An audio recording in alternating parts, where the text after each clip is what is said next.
Jumat tanggal 29 Desember 2023 pada pukul 9.30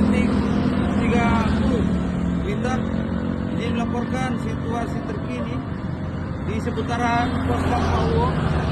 Masih terpantau ramai, lancar, terkendali. Kendaraan didominasi roda 2, roda 3 dan roda 4. Seperti yang kita lihat di belakang saya, di arah selatan pulang menuju Kota Gorontalo masih terpantau ramai, lancar. Jadi kami menghimbau kepada pengguna jalan agar selalu menaati aturan lalu lintas dan menjaga keselamatan saat berkendara. Demikian yang dapat saya laporkan dari Pos Pampauo. Salam presisi, salam sigap. Polantas hadir. Assalamualaikum warahmatullahi wabarakatuh. Selamat pagi, Komandan.